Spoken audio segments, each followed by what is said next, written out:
Hey, everybody, and welcome to the 9 to Side podcast, where we chat with super amazing and inspirational people who pounded the pavement before and after their 9 to 5s to get their side hustles off the ground. After listening to the interviews with these amazing guests, you'll walk away with a refreshed pep in your step and a newfound motivation to make your side hustle a reality.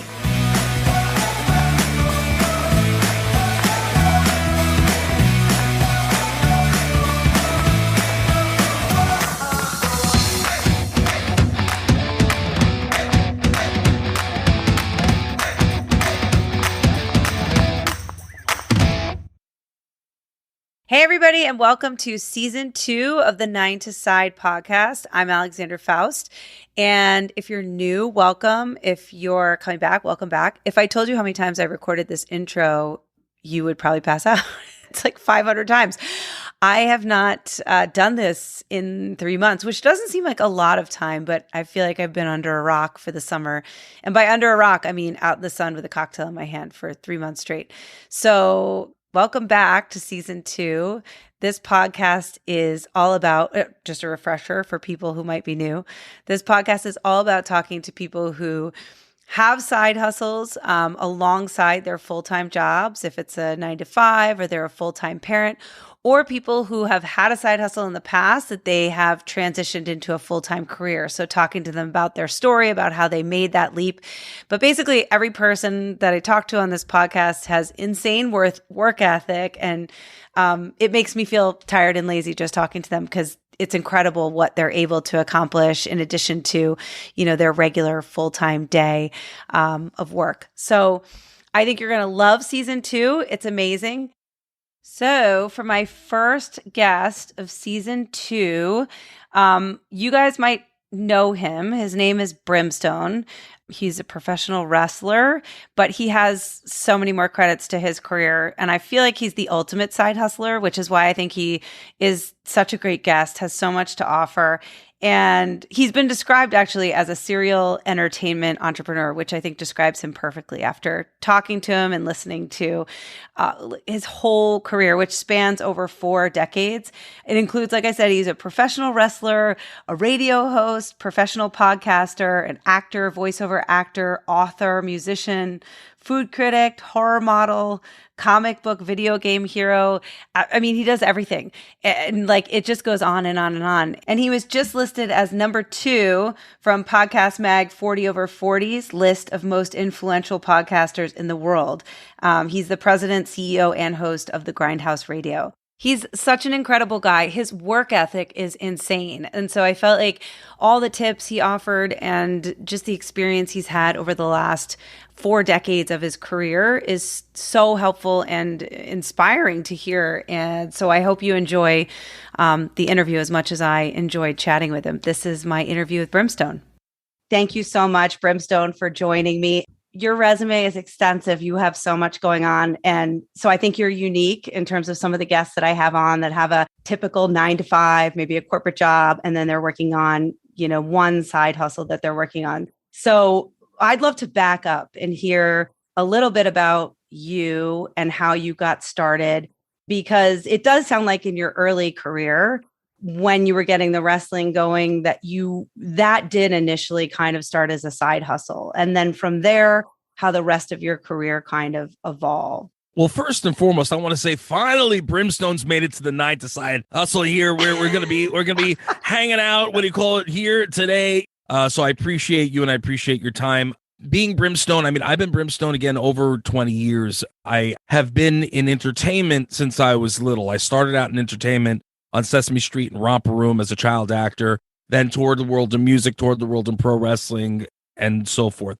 So funny enough, I mean, I started my first true side hustle was when I was a kid, and I would go around shoveling, driveways and so forth. So in high school, one of my friends, his girlfriend at the time, her father was a doctor, and he had said to me, he goes, look at what I'm doing here. I'm getting these gloves. I have to do all the ordering for them, but they also have condoms. We should go in on a lot. And I said, all right, well, how much are we talking here? So it was only a couple $100 for like a billion condoms. So I was like, you've got latex condoms. You've got latex gloves. Can you get the masks too? He said, yeah, I can get the masks. Why don't we put together a little thing? And we called it Dr. Peckerhead's Let's Play Dr. Sex Kit. And we put it out into market. I went door to door as a teenager, selling these Dr. Peckerhead's Let's Play Dr. Sex Kits to, Spencer's. I'm sure you're familiar with Spencer's. Yeah. And, I love back Spencer. in the day, Yeah. World Imports. And I went into all the different adult shops and I sold tons of these things. And they became such a big deal for bachelorette parties and stuff. And did you do this after school? What grade were you in high school? I was in 11th and 12th grade. I started in 11th, and then 12th grade was when it really got the ball rolling. And then my first year of college wound up happening. The only reason why we didn't continue, and I had ideas, is because my buddy went out up to school and his parents tossed all of the stuff, all our stock. So all of the stock that we had was thrown away. They didn't think to ask me or ask him, and that was that. And that was the end of the business, unfortunately, because I didn't have the contacts with Malaysia to do what needed to get done, and he stopped dating the girl. So it was done and over with. Oh, my gosh. That was my first true side hustle entrepreneurial thing. Not long after that, like I said, I went to college, and the music thing, I was making money just playing out and playing gigs. I was a drummer for many, many years. What was the name of your band? How did you play music your whole life? I feel like you have so many chapters. I usually glance over everything, but I was in a bunch of different bands. The bigger ones were Who's Laughing Now, Bugsy, and one of them was Image, which was an all instrumental band. And but Who's Laughing Now and Bugsy were the two bigger ones. And you were getting paid we did a for lot that of stuff. Yeah, and you were making money. I was doing music and I was doing all the stuff there, and I was like, I don't need to finish school. I could go and do this, but I really wasn't going. And I'm not a school guy. I'm let's make it happen. And, I learn real life situations. Now, the thing here is I will always tell everybody, and I've done it, and I've speak in schools all over the country. I do kids' days all over the country for pop culture conventions, you name it. And I always tell the kids, always have a backup. You always go to school, finish school, because I wish I had taken it a little more seriously and instead of skirt chasing, went to class. So I can't believe, so you did the Spencer's, then you've got the music thing going on. You're in college. You decide you don't need to finish college. You're still doing music, or you decided to break up with the band that you were in. You were in multiple bands at the same time. And they were consecutive. I went from one to the next, and some with the same people. But with the people I was with, I kind of got there was a very big difference in opinion. I'm not telling God I want to live in a van and van life and tour in a van, and no. Then at that point, when I decided I was getting out of music, I had a little one on the way. I was with my first wife at that point, and it just wasn't the right move for me. So I decided I'm going to split from these guys. And I was still playing, but I was at the time working because I'd always worked in sales. When I started growing in music, I kind of worked it together because they were always the big, music publications for the most part. So at that point, that's when I had made the decision to stop playing with these guys. And by chance, I wound up going to do an event with one of the writers, Bill Jensen, who I still will always give credit to this day. They knew I was a salesperson, but again, my side hustle, they knew I liked to, take photographs. I was a photographer on the side, nothing crazy, but my stuff had been published. So they were like, hey, we don't have any photographers in, and Bill's going to do this thing on wrestling this weekend. Would you be interested in going and, doing some photos for him and kind of tagging along? And we'll pay you for it. I was like, sure, why not? So I was like, all right, sure, let's go. So I went, and sure enough, we had a great time. A lot of the people that I met there wound up becoming good friends of mine years later. And Brett overheard, and he said, listen, because Chiqui's like, you look like you could be a wrestler, and I said, all right, well, let's talk and blah, blah, blah. And Brett overheard and gave me his email address and said, listen, if you're really trying to get into the business, here's my email. I'm happy to answer any questions for you. Once I started doing the wrestling thing, my first actual outdoor show I did in front of tens of thousands of people, which was insane. At that point, the wrestling was the side hustle, and then the corporate position was my day-to-day. And soon enough, once I did, pay my dues and make my bones in the business in terms of wrestling, it swapped. And I was touring and I was doing wrestling stuff on the weekends.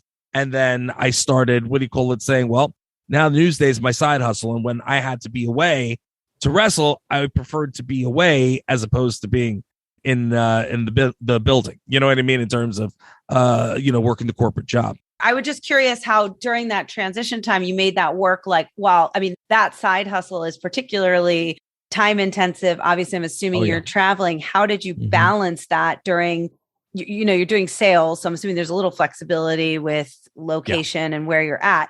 But were you open about pursuing this on the side? And did people know that this is obviously what you're working towards for your career? And that's ultimately where you kind of wanted to go. So the Newsday people weren't thrilled about it because I was good. They bought me from The Voice. What were you selling at Newsday? Just out of curiosity. So Newsday, I wound up doing preprint. When I wound up leaving Newsday, I opened up my own pro wrestling school, and that was the number one. And then the wrestling was Brimstone. Me personally, as the brand, was the number one. That's the business, and then the wrestling school was the side hustle. Okay, so you branded Brimstone is always your wrestling name. Yeah. Just give me the time frame of how many years it took you to do the switch from Newsday being your full-time gig. Like, what was that time period? I started wrestling in about 96, and around 99 is when I opened up the school, or 2000s when I opened up the school. And you left Newsday completely, and that became your full-time. Okay, so you left so then I left a little bit before I opened the school. So since 99, you were still doing the wrestling, the school, and then the school, and that became your full-time, your whole full-time career. The school then became my second business because Brimstone's the first business. The school was my second business, and then doing shows became a side hustle, doing anything out external from the school because that's all extra because I was concentrating on building a business at that time. So doing anything externally wound up becoming side hustle. Does that make sense? Yeah, no, absolutely. Because I want to talk about, so the school is like training wrestlers to be on the circuit. And then do people come just for fun to do that? Or are you really grooming? It's a training ground to put people onto the professional wrestling circuit? Both. So I was very welcoming to a lot of different people who didn't have that opportunity, and they needed a home. When did you retire? No, what year did you retire from wrestling fully? I took a break. I stepped out of the spotlight. Oh my God, I can't remember what year. 2007, I went back into wrestling and I started to train the boys at one of my old students' schools. And I said, you know what? I need to get back into, the business and get back into the public eye. Starting 2008, 2009, I started doing the red carpets in Manhattan again, started getting my name back out into circulation. And then I've been back ever since, doing, Brimstone 24/7. Let's talk about some of the other things and how they came about, like the radio, the Grindhouse Radio, and your Hound Entertainment Group. Talk to me about some of how those came about, and what those are, and some of your speaking gigs as well. Okay, so now everything fits, and it's the next natural progression of everything. So, and I'm a very big believer of next natural progression. So, decided that, I wanted to take the character out of the ring. And one of my first loves before drumming even was art. I used to love comic books, and it all comes full circle as well. Oh, right. So what do you call it? So I used to love reading and drawing, and a lot of my characters, like Spider-Man and the X-Men and blah, blah, blah, blah, blah. So these were my favorite characters. Then I said, I can take the Brimstone character. I was a gimmick guy. So all the character work that I did, I can now wrap it into the character, has nothing to do with wrestling. And I'm going to build this thing out called Brimstone and the Border Hounds. And it was a comic book that we came out with. I called up one of my friends, Marcello Carnevale, who was the screenwriter at the time. And he and also wrestled with me. And we met up for the infamous cup of coffee that everybody's heard about. That should have been about an hour. We were there for about 3-4 hours. We wrote out the entire Bible for the comic book, for the cartoon, the whole 9 yards. And we launched it in Borders Books. We were the only independently owned and operated comic in Borders Books. We did a signing there. Because they only had Marvel, DC, Image, which are the big brands, and we were independent. So Well, you How can do ask you a get that? question. No, I was going to ask you so for anybody that's listening, I mean, obviously if you are a public figure like you are, you have a name, it's a little easier to do offshoots of things and get things going because you're not coming from nothing and walking into a Borders or something. Tell me about the steps. Was it just calling somebody up that you knew at the bookstore and getting in? What was the process of like getting yourself in there for the signing? Or do you just have to call up because they know who you are as a public figure and they're excited to have your book in there? They don't really care if you're with a, publisher. It depends. For the signing, we got in because I knew people at that specific Borders. Mm-hmm. But for Borders books, we were in it Borders nationally. So we were distributed into Borders thousands of books. So essentially we had to go through, I mean, I can't remember the name of the company.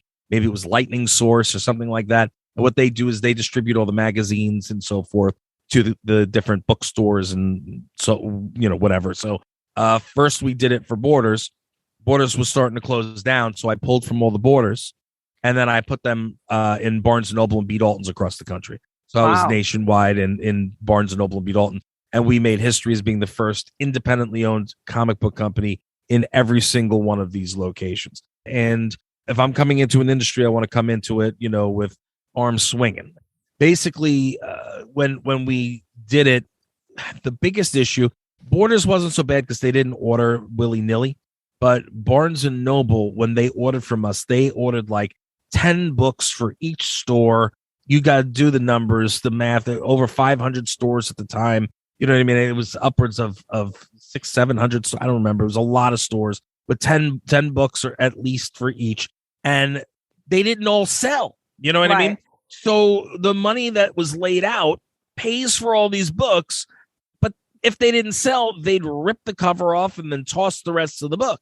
So it was the biggest waste of money because you'd never make the money back. For what it was. All it was again, to show that you're out there. And yeah, we sold. I mean, we sold a lot, but it wasn't anywhere near what you needed to, because we're not Marvel or DC.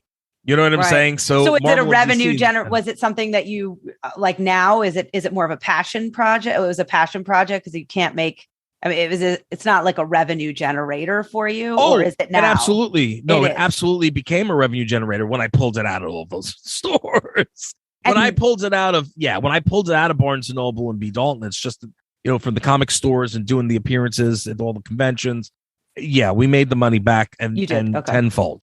You have to spend money and invest money in order to make money. And, the bigger risk, the bigger the reward. And we got a lot of new fans from it. And, so forget about just Brimstone fans. We got fans from the comic book world who had no idea who I was, which is great. When we really peaked is when I had met my late great buddy Stan Lee, and I became the celebrity spokesperson for his foundation for literacy in children. So that's when it really peaked because I was doing all these things for Stan and the foundation and so forth, and people really got to know who I was in that industry. What's really funny is that we were just going to put out a comic book, and and then I was signing at a convention. I'll never forget. It was in Manhattan, and I was first getting back into doing cons again. And I was sitting with my friends, Peter and Angie Mayhew.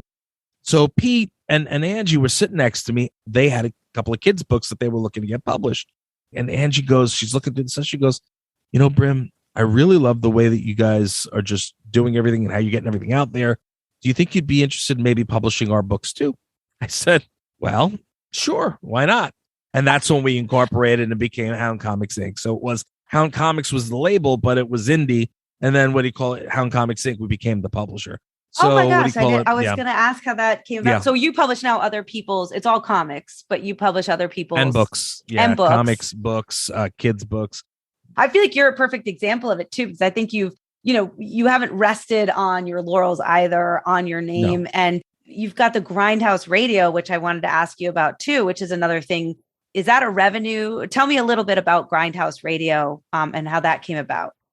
So the comic books, again, you got the Brimstone and the Border Hounds comic that's out there now. Okay. The Border Pups, which is a kid's book. Now, when I started going on tour again, at the time, my director of operations, Eitan Wish, I said to him, I go, look, if I'm going back out on tour and I'm going to be on the road, I'm away from the family, we're going to be out there doing things. I said, I need to do more than just sitting on trains, planes, and automobiles or sitting in hotel rooms. I said, I need to be out and about and see the cities that I'm going to. Maybe let's do a foodie thing. So what do you call it? We wound up doing a show called Food Hound Tidbits while on tour. We did that for 3 seasons. It was at the time, everybody was doing all the foodie stuff on all bits of social media. So we had a really nice following on there. We were doing really, really well. And what I would do is I would take the fans, the people that were watching, from the convention floor to the what do you call it? The dinner tabletop. You know what I mean? And we'd go to 5-star restaurants and mom and pop hot dog shops. I mean, it was a lot of fun. And that became the side hustle. So even though I got paid at the conventions, I got per diems and so forth, we were eating for myself and my staff for free. So what do you call it? Because we were doing the content at these locations. So when you're talking about having a staff of between 6 and 8 people that are constantly touring with you and they're out and about, do the math. Think about how much money I'm spending out to make sure people are taken care of. Right. So instead of doing that, I'm bartering my services for free what do you food. call it? For free food. That's so brilliant. And drink. So what do you call it? So that saved me thousands of dollars. So that being said, what do you call it? Now, since I started doing the Food Hound thing, what's the next natural progression of the food show? Food products. I've always been big into foodie stuff, seasoning, sauces, always wanted to do my own thing. So while I'm Are you out a chef touring, too? I feel like you have so many talents. I can't keep up. Cook, you're a chef, you're an cook, artist, you're a wrestler, you're a cook. That being said, my big thing was I wanted to, have sauce and seasoning. So while I was in Ohio, I wound up meeting across the way K. John's Fiery Foods. What would you think about maybe doing a couple of celebrity-based products? So he's like, I'd love to do it. So Bumble and I went and we wound up coming out with our own sauces and seasoning line. So the names of my sauces and seasonings are like Flavor Behavior, Taste Bud Tango, what do you call it? Grindhouse Seasoning. You see where I'm going with this? Now, in the comic books, there's a bar in the wasteland that Brimstone and his crew of Border Hounds all hang out at, as well as all the other Border Hound units. I'm not going into what they're all about. But so inside there, you can see the guys, and they're always eating, sweet heat treat wings and their Grindhouse burgers. You see what I'm saying? So it's all tied into the, what do you call it? The comic book is Absolutely. with the sauce and seasoning to the comics, to the wrestling.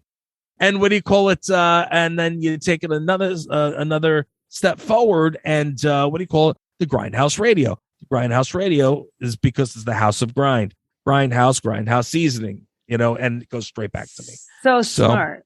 So Grindhouse Radio, though, is huge. I mean, that it's on, in terms of listenership. So you launched that after. This is probably your most recent endeavor, Grindhouse Radio, would you say? Somewhat. So Grindhouse Radio, we started in 2015. So we're 7 years old. Originally, this was the side hustle, and Hound Comics, Hound Entertainment was along with the Brimstone gimmick. What happened was Grindhouse took off so quick. We incorporated and just built it from there. So Grindhouse right now does between 3.5, 4 million listeners weekly worldwide. We're on iHeart and over 30 other networks syndicated. Now, again, we were on iHeart before anybody could just go and try to get themselves on iHeart. iHeart came to us. Well, so wait, okay. So you launched this, and then in terms of programming, this is like a podcast station. You have talked to me about the programming, because for people that are listening, I have a podcast, just an amateur little podcast that I started, but it's really interesting to hear how you how you have that many listeners, what that looks like. So you decided to launch it. Is it your name and the people, your connections, and who you knew that kind of got it out there? Did you do a lot of advertising? Talk to me about that and the programming that goes into the station. First and foremost, what was funny is I started Grindhouse at Hound Comics Corporate, what do you call it, which I since closed down because everything became, the Grindhouse Radio. And what do you call it? It was funny because a couple of my interns from Hound, the two of them had a lot of radio experience. And I said to them, well, I've been considering putting something together. I already own the URL. I own the IP. Would you be interested in seeing what happens? Because we had such great banter in the office. All right, this is it. So the Grindhouse Radio was born. Before we even put out the first episode, I had gotten from friends, you're talking about legends in the business, Stan Lee, Nichelle Nichols, that gave me their clips, hey, this is Stan Lee and you're listening to the Grindhouse Radio. You know what I mean? Tell everybody, just so everybody knows if people don't know who Stan Lee is, who is Stan Lee? He's one of he's the guy who created Spider-Man and the Incredible Hulk and a ton of the other big, Marvel characters. And he's the one the old guy that you see in every one of the movies up until he passed away a couple years ago. I was on a ton of different networks. We got on a bunch of college networks, which obviously helps. We were on a bunch of AM FMs. We were on a bunch of, there were so many different things we were on. And then we wound up getting the deal with iHeart, which was funny because one of the shows that I had been friendly with, that I had been a guest on a ton of times, they at the time were on iHeart, and they're the ones that introduced us, and iHeart gave us the deal. What year was it that you guys, because you've been around for, you said you started 2005 is when we started, so 2015, so probably 2016. It was about a year and change after we started the show, so it was early. It was before pandemic and everybody and their mother opened up a podcast. No offense. That's what I was going to say. I was going to say, well, you were a cutting edge podcast, because it is. It's it's very saturated, and I feel like you guys have an incredible following. Just in the spirit of side hustles and kind of bringing this all sort of full circle, what would you consider now, if someone were to ask you, you have so many offshoots, is there a main portion of your business and then something that you consider like more of the side hustle part of it? Like, is there a main income portion that brings in the majority of the income, and then, another part of your business that is just sort of a passion, like more of a passion side hustle of yours? As we speak right now, the Brimstone brand is still on the top. That makes me the most money. And then all my little things that are attached to Brimstone. And then the Grindhouse Radio is the second moneymaker. We're a corporation. We do very well for ourselves. We deal with all corporate sponsorships, and that's how we make money. I know you'd asked that earlier. Yeah. So our money, the way we make our money, is corporate sponsorships and advertising and so forth. So we pride ourselves on that, and we also do. We have a fully functional studio, so we do external stuff as well. So, and we also do a lot of other things here, like podcast 101s, podcast 201s. Yada, yada, yada. And that's the Grindhouse Radio. And since I sell also, aside from owning a part of the company, I get commissions and so forth. Because again, I'm not lazy. I work just like everybody else. People like to think that entertainment is all fun and games. Guess what, buddy? Not if you're doing it right. If you're doing it right, it's work, and it's a lot of work, and you're going to continue to do a lot of work. You have no idea what my schedule looks like. So the fact is working. But the Grindhouse Radio, and then everything after that becomes my side hustle. Side hustle. Okay. Yeah. And right now, like the voice work, I do a lot of voice work. So that is making me a lot of money. Knock on wood. Thankfully, I'm blessed. You have so much to offer just in terms of your journey and what you've done. In terms of you've already offered so many tips, I feel like, along the way, but for somebody who's interested in getting into even one of your side hustles, or starting a podcast, or writing a book of their own, or any of these things that you kind of started, I think your advice is even better, just general side hustle advice, like what to do. And you've offered that great piece of advice earlier on, but is there anything else you can say to people who are, managing a full-time job, but want to kind of pursue a passion of theirs, whether it's a podcast or a book or starting a business? What would you say to those people? First of all, I want to say never give up. Even if you think that it's not working, as long as you're working and you're busting your hump, it will happen. I promise you it'll happen. But you've got to work for it. It's not going to come easy, and it's not going to happen overnight. The fact of the matter is it takes a lot of effort, a lot of hard work, a lot of blood, sweat, and tears. And when you're thinking that you're just about ready to give up, you got to keep going, because that's when good things start to happen. You also have to get outside of your comfort zone. You know what I mean? If you think that something is that you're the best writer or the best artist or the best whatever it may be, but you're afraid to make phone calls, hook up with people, meet new people, sell your product, sell yourself. All right. If you're afraid of the phone, it's never going to happen for you. When it comes to business, you need to be able to pick up a phone and have a conversation. You have to be able to do this. When you and I got on, we've never spoken to each other before, but we're having a conversation. We go back and forth. You have to be able to do that. And if you don't feel comfortable, don't expect to ever go anywhere ever. I appreciate how people are, oh, I'm recluse. Or, oh, I have this anxiety. Guess what? Put on your big boy pants and your big girl pants and, do whatever you have to do and you make it happen. It drives me nuts. You know what I mean? My wife is very, very high anxiety. You know what I mean? However, when I had, when I was doing, Hound Comics and we had Hound Corporate, she worked with me. She worked and she was the receptionist and the office manager, and she hates picking up the phone. She hates talking to people. But guess what? She did. And she said, well, I got to do all this, got to get this done, and it's got to get done. So what do? I got to do it. She made all the phone calls. She did whatever she needed to do to get it done. You know what I mean? Pick up the phone. Stop being afraid of everything. It's not going to bite. The worst thing someone can say is no. Who cares? I love it. I think that's such solid advice. And I think you're a wealth of knowledge for a number of reasons. So I love the advice of picking up the phone, because I do think nothing can happen in, if you stay in your own world and you don't put yourself out there, and you have to put yourself in uncomfortable positions in order to grow and in order to do things.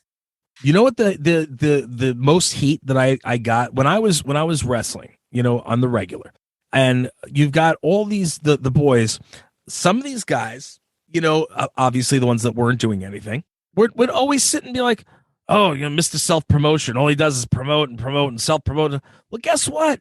If I'm not talking about myself, who the hell else is going to talk about myself? Yeah. You know what I mean? So you've got to be out there pushing yourself nonstop, because again, there are millions of people doing the same thing that you're doing. Yeah. So what makes you different? What makes you pop?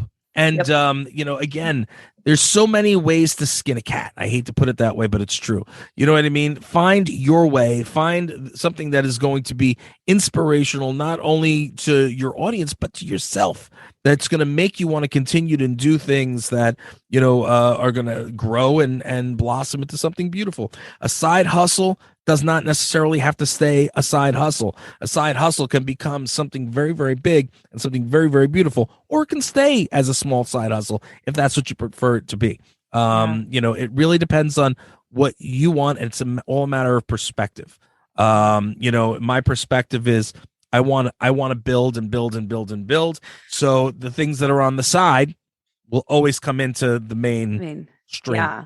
Well, I think that's so well said. And it leads me into my last question before I just, ask you to tell people where to find you and your website and all that good stuff is where do you see, what's your next big venture? What do you want to do next? Where do you see your business going? My next thing that I'd really, really like to conquer is I want to continue growing in the voice acting world because I absolutely love that. And the other thing that I would really love to be able to make a smash in is acting again. I want to get back in front of people on the big screen. I started there, and I'd like to be able to kind of go back to that spot and just bigger and better. And we'll see what happens. You know what I mean? I as long as you work for it, it'll happen. It's just about learning how to juggle multiple things at multiple times. And I'm not bad at it. So no, you're great at it. I have no doubt you will. I mean, like I said, when I can't wait to watch your career. And it's been such a pleasure, like an absolute pleasure meeting you, getting to hear about your story and how you got to where you are today. So just tell everybody in closing, kind of where they can find you, your website, all your, different places where they can find you online. Sure. What do you call it? The easiest place to find me is going to therealbrimstone.com. Anything you need to know about me is all on that website. Give or take some things here and there, but it's updated at least once a day. So you always have new content somewhere in there, whether it's a new blog, a new vlog, a new podcast, a new this, a new that, a new product. There's always something there that's new, new pictures, new fan art. Something's there. You can also get all of my social media as well as my IMDb and all that on right there on the homepage and throughout the whole website. It's right on the top left-hand side. But I'm very, very, very social media. I'm very involved in my Instagram at The Real Brimstone. It's verified. It's me. I'm happy to respond to anybody who reaches out. I love interaction. I love engagement. I will respond to everyone personally. It's not my wife. It's not my assistant. It's not one of my co-owners of Grind. It's me. I do it. It's all me. And what do you call it? Might take me a little bit of time to get back to you sometimes, but for the most part, I'm pretty much on it, and I appreciate the time that you spend there.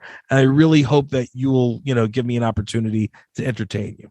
Well, you're incredible. And I thank you so much for giving me your time. I know how busy you are. So I am so appreciative of the time that you took to be on my show and tell us your story and give some tips on side hustles, because I think your experience and your advice is incredibly valuable. So thank you so much. It was such a pleasure meeting you.